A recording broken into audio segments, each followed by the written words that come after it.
À quoi ça sert d'être président quand t'as plus de technique que le 3/4 de tes joueurs? L'équipe, j'espère que vous allez bien. Aujourd'hui, une nouvelle Actu Foot, c'est évidemment un sujet qui va revenir sur la table aujourd'hui. Dans quelques jours, le 7 mars plus particulièrement, auront lieu les élections à la présidence du Barça. Et ces derniers jours, les différents candidats, justement, encore une fois, ont de plus en plus de sorties médiatiques. Une bombe d'ailleurs est sortie aujourd'hui. Je vais pas en dire plus, on va directement aborder le sujet. Juste avant, je vais vous demander le petit service habituel de lâcher votre meilleur pouce bleu. Ah, en ce moment, à part sur la vidéo Barça PG, je vous sens pas très chaud. Alors vraiment, je compte sur vous. Pétez-moi ça comme il faut, c'est gratuit, ça prend 2 secondes et ça m'aide énormément. Alors merci vraiment à tous ceux qui le feront. Avant de faire un point sur les 5 grands championnats européens, les amis, je voulais qu'on parle d'un joueur comme un symbole ce week-end. Etienne Eto'o, fils de Samuel Eto'o, 18 ans, disputé son tout premier match avec le Cameroun lors de la Coupe d'Afrique U20. Et qu'est-ce qu'il a fait? Il a inscrit 2 buts, délivré une passe décisive et a été élu homme du match. Il y a toujours une sorte de hype sur les fils de grands footballeurs. On a envie qu'ils réussissent autant que leur père. Généralement, la plupart du temps, c'est compliqué. Là, visiblement, c'était un peu trop tôt pour le dire. C'est vrai, 18 ans, premier match avec le Cameroun U20. Mais quand même, peut-être la relève sera assurée. On l'espère.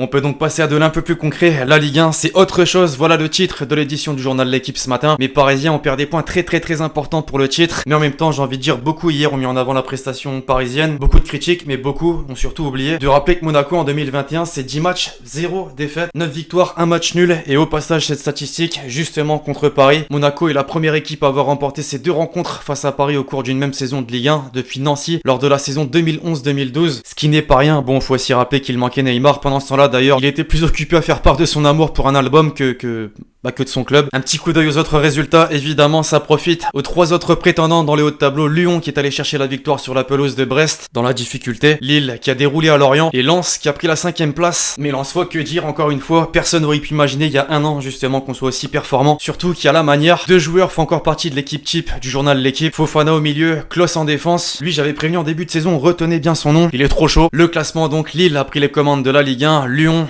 Paris, Monaco suivent derrière. Visiblement, on va rester sur une bataille entre ces 4 clubs pour le titre. On en aura également une autre pour la 5e place. Pour l'instant, si on en reste là, moi ça me va. Avant de changer de destination, 2 informations d'abord pour mes Marseillais. On connaît enfin le nouvel entraîneur de l'Olympique de Marseille et ce sera visiblement Sampaoli. Son nom était déjà cité depuis plusieurs jours. Il va bel et bien s'engager jusqu'en 2023.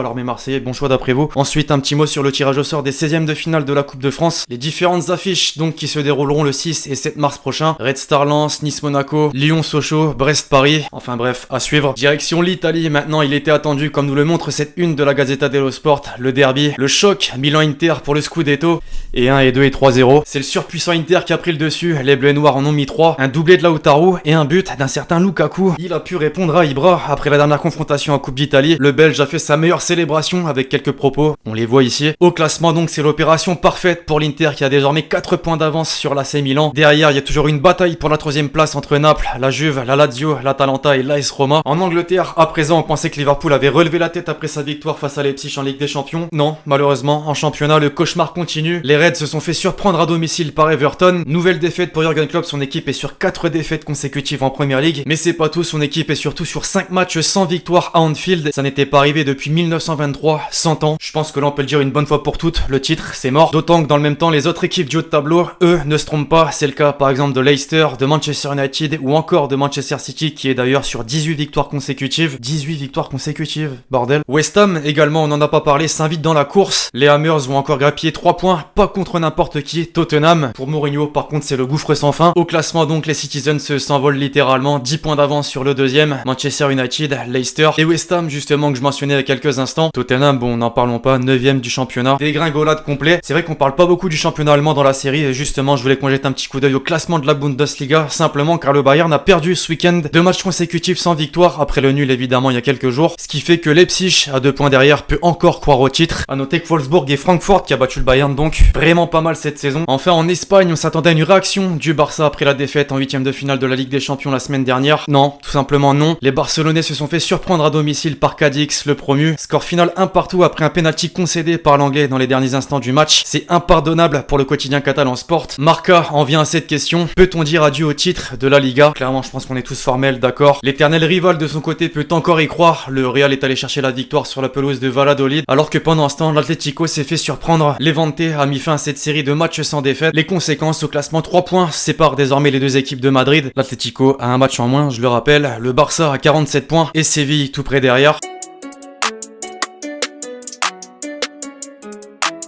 On bascule sur les déclats, les amis, pour autant on reste en Espagne d'abord avec Coman. Ça parle mercato et ça évoque même un nom, Erling Haaland. On l'a interrogé sur la rumeur et voilà sa réponse. J'ai mes idées pour l'avenir, mais il faut attendre de voir qui sera le président et parler du futur. Réponse logique, maintenant on a envie de dire avec les 1 milliard de dettes, comment faire finalement? Bah justement, à quelques jours des élections à la présidence du Barça, l'un des candidats, Toni Frexa, a fait une sortie médiatique dans la radio RAC1 où il a annoncé donc aujourd'hui qu'il travaille avec des investisseurs qui lui permettraient de recruter Mbappé et Haaland. Voilà ce qu'il a dit, c'est absolument possible de recruter les deux. C'est fort, là pour le coup on est d'accord. Maintenant j'ai bien envie de savoir qui sont ces investisseurs. Je suis porteur d'une offre pour le club de l'OM. On revient avec l'entraîneur catalan qui lui est revenu sur le match face au PSG la semaine dernière. Le PSG a été très efficace et ça a fait la différence. Je ne pense pas que nous ne puissions pas rivaliser. Nous avons été proches, nous avons eu nos chances. Je ne vois pas une équipe beaucoup bien meilleure que l'autre. Nous pouvons battre n'importe qui. Je crois que le karma a pas tapé suffisamment fort. Mais bon, on va pas lui en vouloir, ça marche dans les deux sens. Luis Fernandez a fait exactement la même chose dans Téléfoot ce week-end. Voilà ce qu'il a dit, il n'y aura pas de remontada. Non, ils peuvent toujours rêver. Je crois que ça a pas suffisamment retenu la leçon du passé. Dans la même émission, Campos de son côté a préféré revenir sur Mbappé. C'est fini de regarder Mbappé comme une jeune promesse, il faut le regarder comme la big star de l'équipe, lui donner les responsabilités. Il a donné une réponse très claire à tous, il est prêt à être le numéro 1. Propos forts là pour le coup et je rappelle qu'ils se sont connus par le passé, notamment Monaco, donc Campos et Mbappé. Justement, Monaco qui a fait une bonne opération ce week-end en allant chercher la victoire au Parc des Princes, peut potentiellement encore rêver au titre et pourtant pour le coach c'est tout le contraire. Nous devons augmenter l'écart avec la 5ème place, nous ne sommes pas au niveau de Lille, Lyon et du PSG.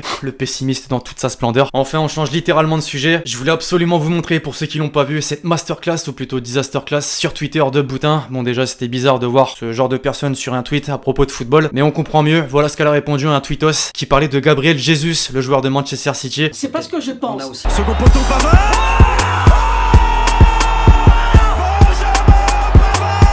On parlait du fils d'Eto dans le début de cette vidéo, les amis, qui effectuait donc son premier match avec le Cameroun. Un doublé, dont un but. La manière, on aime toujours.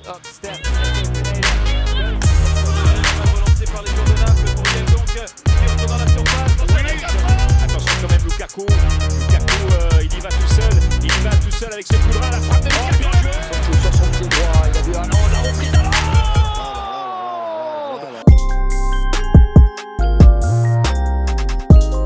Et donc enfin, pour conclure la question de l'abonné, penses-tu que le Barça peut aller chercher une nouvelle remontada au parc? Sinon continue comme ça, je te kiffe, t'es le boss. Bah merci beaucoup, c'est vous les boss. Je pense que non, voilà, c'est pas possible, mais encore une fois, et avec le déclat de Luis Fernandez, il vaut mieux se taire, se la fermer. Tu prends 5-1, après les gens ils vont rigoler de toi. Plutôt que de se retrouver comme il y a 4 ans en 2017 avec une énorme remontada. Bref, voilà l'équipe, c'est tout pour l'actu foot du jour. J'espère que vous l'avez kiffé, je compte sur vous et c'est le cas pour lâcher votre meilleur pouce bleu. Pensez à lâcher le commentaire avec votre question pour le prochain épisode, puis d'ici là on se retrouve très vite sur la chaîne pour de nouvelles vidéos. C'était Lexchi. Ciao ciao.